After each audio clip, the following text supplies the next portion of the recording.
Hello दोस्तों, आपके अपने चैनल एजुकेशन टीचर पर आपका स्वागत है।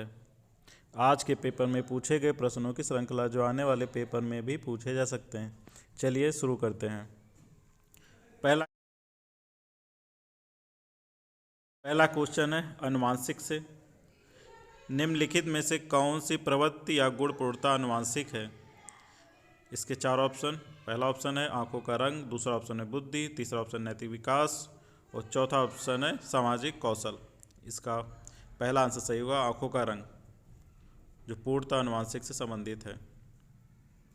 विद्यालयों में बच्चों के नए व्यवहार और नियम सिखाते हैं और इसी अनुरूप क्रिया की अपेक्षा करते हैं। विद्यालय समाजीकरण की कौन सी संस्था के रूप में कार्य कर रहा है? इसका पहला ऑप्शन है प्राथमिक, दूसरा ऑप्शन है संरचनात्मक, इसका तीसरा ऑप्शन है द्वितीय, चौथा ऑप्शन है विश्लेषक। इसका तीसरा सही होगा, द्वितीय। विद्यालय द्वितीय कारक के रूप में कार्य करता है। प्राथमिक पर कौन कार्य करता है? संस्था कौन सी है? वो अपना परिवार होता है, बच्चे का परिवार।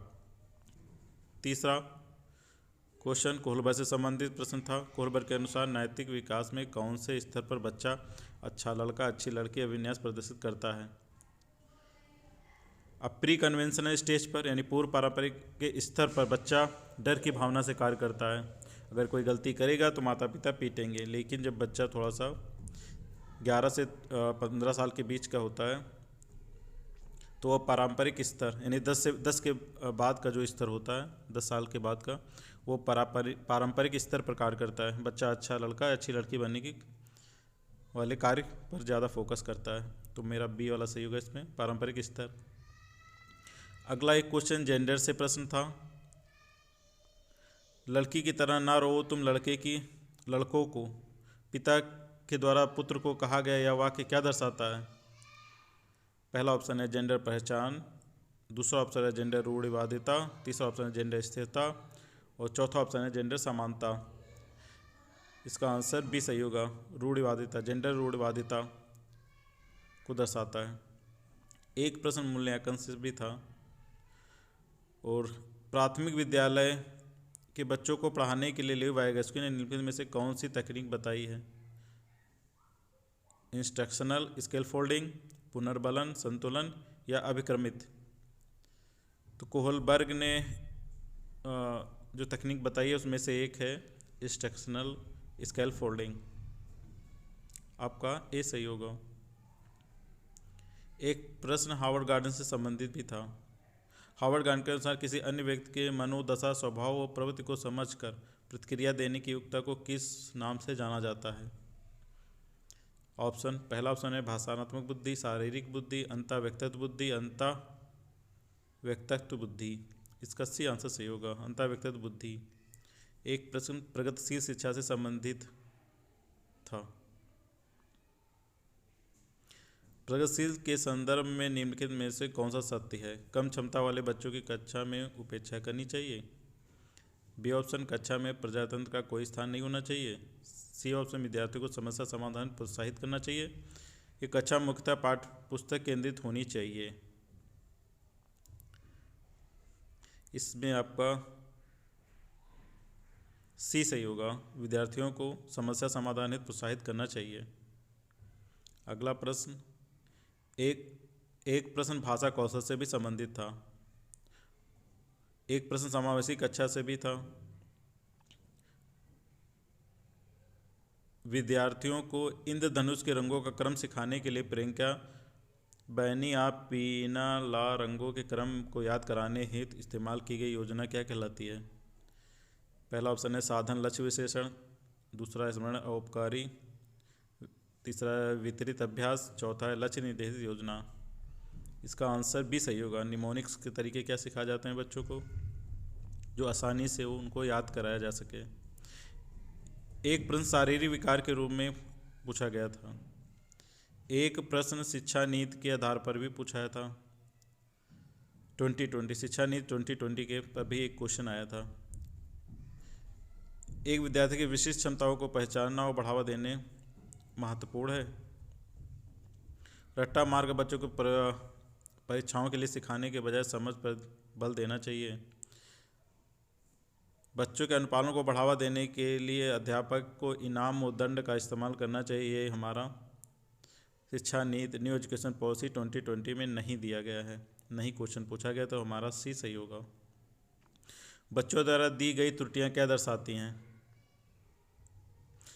ऑप्शन फर्स्ट निम्न बुद्धि, ऑप्शन बी कम क्षमता, ऑप्शन सी उनकी ज्ञान प्रजनन की अक्षमता, डी बच्चों की चिंतन प्रक्रिया को वयस्कों से गुणात्मक रूप से अलग है। इसमें हमारा डी सही होगा, बच्चों की चिंतन प्रक्रिया को वयस्क से गुणात्मक रूप से अलग है। अगला 15वां नंबर, कौन सी विधि अधिगम के लिए आकलन हेतु उपयुक्त है? सिर्फ साल के अंत में परीक्षाएं, बच्चों को संप्रत्यय बुद्धि का नियमित प्रलेखीकरण, मानवीकृत परीक्षण तीसरा ऑप्शन, चौथा केवल रटने पर आधारित प्रश्नोत्तरी। हमारा रटने से संबंधित अगर कोई प्रश्न है तो वैसे भी गलत हो जाता है, बच्चों को रट के सिखाने की प्रक्रिया नहीं होती है। हमारा इसमें भी सही होगा, बच्चों के संप्रत्यय बुद्धि का नियमित प्रलेखीकरण। अगला क्वेश्चन 16 नंबर, एक ऐसी दशा जिसमें कोई बच्चा पढ़ते समय कुछ अक्षरों और शब्दों को हटा देता है, यह कौन सा विकार है? पठन संबंधी अगर कोई विकार है तो वो हमारा डिसलेक्सिया से संबंधित है। इसमें आपका ए सही होगा। डिस्ग्राफिया लेखन से संबंधित है, डिस्कैलकुलिया हमारा गणित से संबंधित विकार है। अगला क्वेश्चन, बहुभाषी कक्षा से एक प्रश्न था, एक प्रश्न बहुभाषी भाषा से कक्षा से था। अब हम ईवीएस की बात करेंगे। एक प्रश्न मोर से था, एक प्रश्न हमारा वयस्क हाथी कितने घंटे सोता है? 2 से 4 घंटे पहला ऑप्शन, 6 से 8 घंटे, 12 से 15 घंटे या 10 से 11 घंटे। इसमें पहला ऑप्शन सही होगा, 2 से 4 घंटे। एक प्रश्न चिड़िया के घोंसले से संबंधित था, एक प्रश्न सांप से संबंधित था, एक प्रश्न भालू से संबंधित था, एक प्रश्न जल से संबंधित था, ग्रुप में रहने वाली कीट नहीं है, एक प्रश्न इससे भी था जिसके ऑप्शन ये हैं, चींटी, दूसरा मधुमक्खी, तीसरा दतैया और चौथा डी। इसमें चींटी ग्रुप में रहती है, मधुमक्खी भी ग्रुप में कार्य करती है और रहती है, दतैया भी रहती है, लेकिन मकड़ी सिंगल अकेले रहना रहती है।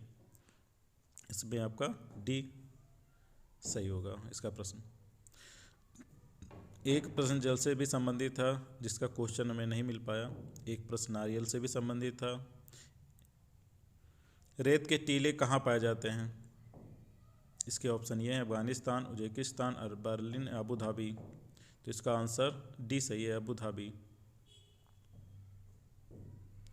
एक प्रश्न धातु से संबंधित था, इसका भी प्रश्न हमें नहीं मिल पाया। अगला प्रश्न, इन राज्यों के समूह को चुनिए जो समुद्र तट के अरब सागर पर स्थित हैं। केरल, कर्नाटक, महाराष्ट्र। हमारा ये पहला ही सही हो गया, केरल, कर्नाटक, महाराष्ट्र ये हमारे समुद्र अरब सागर के साइड में स्थित हैं। महाराष्ट्र, तमिलनाडु, गुजरात, आंध्र प्रदेश, गुजरात, तेलंगाना, केरल, कर्नाटक, उड़ीसा है, जिसमें से महाराष्ट्र और गुजरात और तमिलनाडु ये ऑप्शन नहीं होंगे, बी, सी और डी नहीं होगा, ए सही होगा। एक प्रश्न केचुए से संबंधित था, इसका भी प्रश्न हमें नहीं मिल पाया। अगला क्वेश्चन है, कन्नौज एक जिला है जो समस्त भारत के इत्र के लिए प्रसिद्ध है, यह जिला किस राज्य का भाग है? तो आप सभी को इस बारे में पता ही होगा, ये उत्तर प्रदेश से संबंधित है। आपका डी आंसर सही होगा। अगला प्रश्न है, एक प्रश्न दिशा से संबंधित है, इसका भी प्रश्न हमें नहीं मिल पाया, और एक प्रश्न रोग से संबंधित था 15 नंबर, इसका भी हमें प्रश्न नहीं मिल पाया। अब हिंदी की बात करेंगे हम। लचीला शब्द में कौन सा प्रत्यय लगाया जा सकता है? पहला है ता, दूसरा है पन, तीसरा है तीता और चौथा है ईद। तो प्रत्यय आपको पता है किसी शब्द के लास्ट में लगाया जा सकता है, अगर हम सभी को लगाते हैं तो परफेक्ट इसमें लगेगा, लचीलापन होना चाहिए। इसमें बी आंसर सही होगा। रुचि का विलोम शब्द, आप सभी को पता है रुचि का विलोम शब्द अरुचि, आपका बी आंसर सही होगा। अगला प्रश्न था, कौन सा सीखने के रूप में आकलन कार्य है? परियोजना कार्य तथा प्रदत्त कार्य, साप्ताहिक व मानसिक कार्य, रचनात्मक परीक्षण कार्य, वर्ष के अंत में योगात्मक परीक्षण। इसका फर्स्ट सही होगा, परियोजना कार्य तथा प्रदत्त कार्य। अगला प्रश्न है, एक भाषा संबंधित क्वेश्चन था, इसका प्रश्न नहीं मिल पाया। एक मुहावरा से संबंधित क्वेश्चन था, इसका भी प्रश्न हमें नहीं मिल पाया। एक व्याकरण से संबंधित क्वेश्चन था। एक मातृभाषा संबंधित क्वेश्चन था, पूछा गया था। एक लेखन से संबंधित क्वेश्चन पूछा गया था। एक भाषा कौशल से भी संबंधित क्वेश्चन पूछा गया था। अब हम मैथ की बात करेंगे। सबसे छोटी और सबसे बड़ी और सबसे छोटी भिन्न बताइए। तो ये आपके ऑप्शन थे 1/2, 1/3, 4/5, 5/6 और 3/4।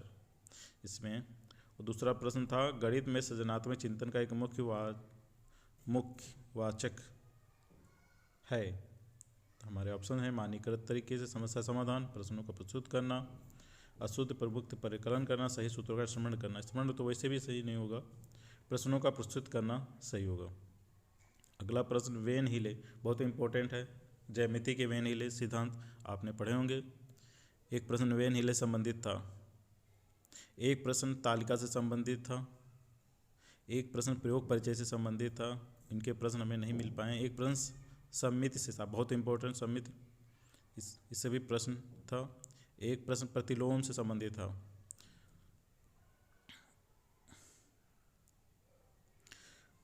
आज जो पूछे गए प्रश्नों की बात हमने कर ली है। चलिए मिलते हैं अगले वीडियो में। खुश रहिए और अपने माता पिता को खुश रखिए।